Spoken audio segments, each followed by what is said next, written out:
Good morning students. 9th वाले बच्चे, सिद्धि हिंदी विद्यालय के ऑनलाइन क्लासेस में आपका हार्दिक स्वागत है। अब बच्चों, हमारा यहाँ पे जो लेसन चल रहा है, पहला लेसन दो बैलों की आत्मकथा, जिसमें हमने देखा कि जूरी काची के दो बैल है। सबसे पहले तो पाठ का नाम दो बैलों की कथा, उसका शीर्षक जो है वो कहानी है और रचनाकार जो है वो प्रेमचंद है। ठीक है, प्रेमचंद का परिचय हमने प्राप्त किया।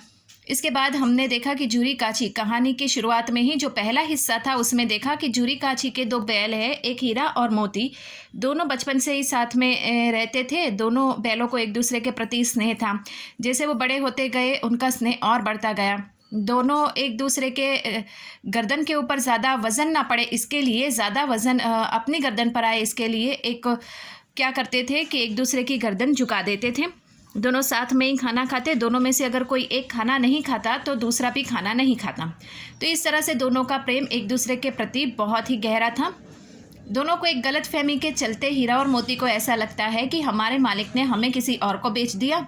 तो इस तरह से दोनों गुस्से में आ जाते हैं और फिर जो लेकर जाते हैं वहाँ पे जो गया होता है जूरी का साला, वो उसको लेकर जाता है। तो वहाँ से भी वो दोनों क्या करते हैं, रात के समय भाग के वापस अपने मालिक के घर पहुँच जाते हैं। वहाँ पे जो जूरी की पत्नी है वो दोनों बैलों को फटकार लगाती है और फिर खूंटे से बांध दिया जाता है और खाने के लिए भी कुछ नहीं दिया जाता है, सिर्फ सूखा भूसा ही दिया जाता है। इस तरह बच्चों हमने यहाँ तक की कहानी देखी एक हिस्से में। अब दूसरे हिस्से में देखते हैं क्या होता है। दूसरे दिन जूरी का साला फिर आया और दोनों बैलों को ले चला। अब की उसने दोनों को गाड़ी में जोता। 2-4 बार मोती ने गाड़ी को सड़क की खाई में गिराना चाहा, पर हीरे ने संभाल लिया। वह ज़्यादा सहनशील है। अब देखा यहाँ पे जो मोती है वो मोती थोड़ा चंचल प्रकार का और गुस्से वाला है, और ये जो हीरा है ये हीरा थोड़ा सा किस प्रकार का है, थोड़ा शांत और समझदार। संध्या समय घर पहुंचकर उसने दोनों को मोटी रस्सी से बांधा और कल की शरारत का मज़ा चखाया। फिर वही सूखा भूसा डाल दिया। अपने दोनों बैलों को खली चुनी सब कुछ दी। दोनों बैलों का ऐसा अपमान कभी नहीं हुआ। जूरी उन्हें फूल की छड़ी से भी न छूता था। उसकी टिटकार पर दोनों उड़ने लगते थे। यहाँ मार पड़ी। आहत सम्मान की व्यथा तो थी ही, उस पर मिला सूखा भूसा। नांद की तरफ आंखें तक न उठाई। अब यहाँ पे क्या होता है, दूसरे दिन वापस जो गया होता है वो दोनों बैलों को लेकर आता है। अब की बार उसने क्या किया, दोनों को गाड़ी में जोतकर वो पकड़ के लेकर आता है। यहाँ पे जो मोती है वो थोड़ा चंचल और गुस्सा वाला है, इसके लिए वो 2-3 बार उसने शरारत करने की कोशिश की। लेकिन यहाँ पे जो हीरा होता है वो सहनशीलता और समझदार होता है और वो उस समय उसकी शरारत को संभाल लेता है। अब दोनों बैलों को वापस गया अपने घर पे लेकर आता है और दोनों को खूंटे से बांध देता है। जो यहाँ पे जूरी का साला था गया, वो क्या करता है, उसके जो दोनों बैल थे उसको अच्छा सा खाना दिया और हीरा और मोती को खाने के लिए सिर्फ वापस वही सूखा भूसा दिया। दोनों बैल सोच रहे थे, हीरा और मोती, हमारा जो मालिक है, हमारा मालिक तो हमें खाने के लिए अच्छी चीज़ें देता था। यहाँ पे एक शब्द दिया गया है, फूल की छड़ी से भी न छूना, मतलब अत्यधिक स्नेह करना। मतलब कभी वो फटकार नहीं लगाता, कभी वो डांट नहीं लगाता था। अपने दोनों बैलों को इतना प्रेम से वो रखता था। अब यहाँ पे दोनों को ऐसा लगता है कि हम दोनों का यहाँ पे इतना मतलब अपमान हुआ है जो कभी किसी ने नहीं किया। दोनों बैल जो होते हैं वो नांद मैंने आपको ये शब्द बताया था कि जानवरों को खाना खिलाने के लिए जो बड़ा सा बर्तन होता है उसको नांद कहा जाता है। तो उसकी ओर भी दोनों नहीं देखते हैं। अब थोड़ा और आगे बढ़ते हैं बच्चों। दूसरे दिन गया ने बैलों को हल में जोता, पर इन दोनों ने जैसे पाँव न उठाने की कसम खा ली थी। वह मारते मारते थक गया, पर दोनों ने पाँव न उठाया। एक बार जब उस निर्दयी ने हीरा की नाक पर खूब डंडे जमाए तो मोती का गुस्सा काबू से बाहर हो गया। हल लेकर भागा। हल, रस्सी, जुआ, जोत सब टूट टाट कर बराबर हो गया। गले में पड़ी पड़ी रस्सियाँ न होती तो दोनों पकड़ाई में न आते।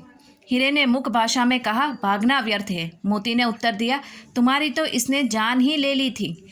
अब की बड़ी पड़ेगी, अब की बड़ी मार पड़ेगी। पढ़ने दो, बैलों का जन्म लिया है तो मार से कहाँ तक बचेंगे। गया तो आदमियों के साथ दौड़ा आ रहा था। दोनों के हाथों में लाठियाँ हैं। मोती बोला, कहो तो दिखा दूँ कुछ मज़ा, मैं भी लाठी लेकर आ रहा है। हीरे ने समझाया, नहीं भाई, खड़े हो जाओ, मुझे मारेगा तो मैं भी 1-2 को गिरा दूँ। अब यहाँ पे क्या होता है दूसरे दिन क्या करता है, गया जो होता है अपने खेतों में दोनों बैलों को लेकर जाता है। दोनों को यहाँ पे हल में जोत देता है, लेकिन दोनों बैल क्या करते हैं, जैसे कि उन्होंने ठान ही लिया हो कि वो लोग यहाँ पे काम नहीं करेंगे। गया जो है वो दोनों को बहुत मारता है, लेकिन दोनों मार खाकर भी चुप है, एक पैर तक नहीं हिलाते। आखिरकार गया मार मार के थक जाता है। अब यहाँ पे गया ने क्या किया, डंडे से जैसे कि मार पीट रहा था बैलों को, तो उसने ज़ोर से हीरे की नाक पर यहाँ पे एक डंडा लगाया। तो मोती को गुस्सा आ जाता है और मोती जो होता है वो सब उसका हल जो होता है, रस्सी जो होती है, सबको तोड़ ताड़ के मतलब दूर भागने लगता है और गया को परेशान कर देता है। आखिरकार यहाँ पे हीरा जो होता है वो हीरा मुख भाषा यानी उनकी जानवरों की जो वो बोल नहीं पाते हैं, तो उनकी जो भाषा होती है, जो वो गूंगे होते हैं, तो वो मुख भाषा में सिर्फ आंखों के भाव से अपने दोस्त मोती से कहता है कि भागना व्यर्थ है। यहाँ पे मोती ने उत्तर दिया कि तुम्हारी तो इसने जान ही ले ली थी, अब की बड़ी मार पड़ेगी। अब यहाँ पे मोती जो होता है वो थोड़ा गुस्से वाला होता है, तो यहाँ पे मोती ने कहा कि भाई उसने जो भी किया, डंडे से हमें मारा, वो गलत किया। यहाँ पे मोती हीरा से कहता है कि अगर चाहे तो हम उससे बदला ले सकते हैं, अभी मैं उसको मज़ा चखा दूँ। लेकिन यहाँ पे हीरा जो बैल है उसने मना कर दिया कि हमें ऐसा नहीं करना है, हमारा जन्म ही इस प्रकार से हुआ है, बैल है तो हमें मार तो पड़ेगी और सहना तो पड़ेगा ही। यहाँ पे दोनों शांत हो जाते हैं। अगर चाहते तो वहाँ से भाग सकते थे, अगर विरोध करना चाहते तो दोनों कर सकते थे। अगर वो बैल में बहुत शक्ति होती है, अगर वो चाहते तो यहाँ पे गया को मार सकते थे, गिरा सकते थे, उसकी जान ले सकते थे, लेकिन उन्होंने ऐसा कुछ नहीं किया। दोनों शांत होकर वहाँ पे एक जगह खड़े हो जाते हैं। लेकिन यहाँ पे जो मोती होता है वो सबसे ज़्यादा गुस्से वाला होता है, इसके लिए वो दोनों को बहुत गया को जो है वो बहुत भगाना शुरू कर देता है। आखिरकार उसके गुस्से को हीरा शांत कर देता है। अब बच्चों थोड़ा और आगे बढ़ते हैं। यहाँ पे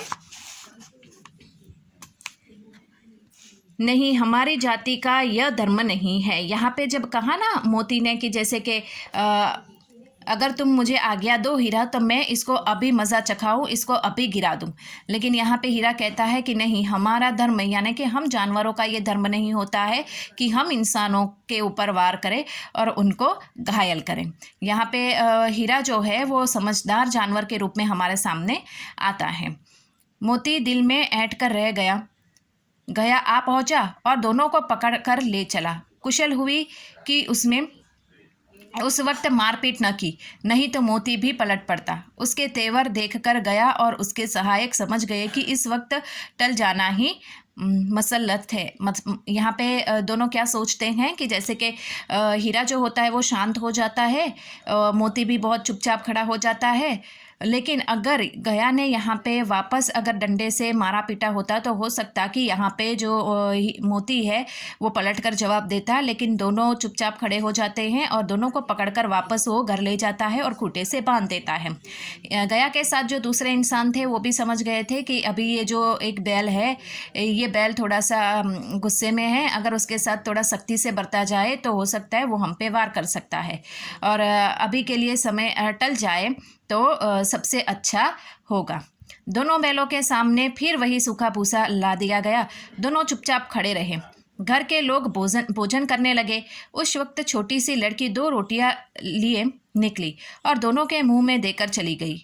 उस एक रोटी से इनकी भूख तो क्या शांत होती, पर दोनों के हृदय में मानो भोजन मिल गया हो। यहाँ भी किसी सज्जन का वास है। लड़की होरे की थी, उसकी माँ मर चुकी थी, सौतेली माँ उसे मारती रहती थी, इसलिए इन दोनों बैलों से उसे एक प्रकार की आत्मीयता हो गई थी। अब यहाँ पे मैं आपको सबसे पहले तो बच्चों ये चित्र दिखा देती हूँ। आपके पास किताब होगी, उसमें देखिएगा, सुंदर सा चित्र। देखिए एक लड़की है, अपने दोनों हाथों में एक एक रोटी लेकर आती है। दोनों बैलों को यहाँ पे बांध दिया गया है हीरे और मोती को रस्सी से। खूंटे के साथ और दोनों को वो रोटी खिलाती है। अब यहाँ पे बताया गया है बच्चों की, जैसे कि घर में क्या होता है, वापस लाकर इन दोनों बैलों को खूंटे से बांध दिया जाता है और वही सूखा भूसा खाने के लिए दे दिया जाता है, जबकि दोनों बैल नहीं खाते हैं और निराश होकर वहाँ से वहाँ बैठे रहते हैं। घर में सब भोजन करने लगते हैं। ठीक उसी समय एक छोटी सी लड़की वहाँ पे आती है जिसकी माँ मर चुकी होती है और उसकी सौतेली माँ जो है वो उसके ऊपर बहुत अत्याचार करती है, उसको मारती पीटती है। आखिरकार वो लड़की क्या करती है, अपने दोनों हाथों में रोटी लेकर आती है, दोनों को एक एक रोटी खिलाकर वापस चली जाती है। दोनों बैल यहाँ पे गदगद खुश हो जाते हैं। उनको ऐसा लगता है यहाँ पे कोई तो है जो हमारे मालिक की तरह ही हमारे प्रति आत्मीयता रखता हो, जो हमें समझता हो, जो हमारी कद्र करता हो। तो यहाँ पे बच्चों आज हम इस वीडियो में यहाँ तक रुकते हैं। आगे वाले वीडियो में इससे थोड़ा और आगे बढ़ेंगे। धीरे धीरे हम इसको पढ़ने का और समझने का प्रयास करेंगे। Thank you.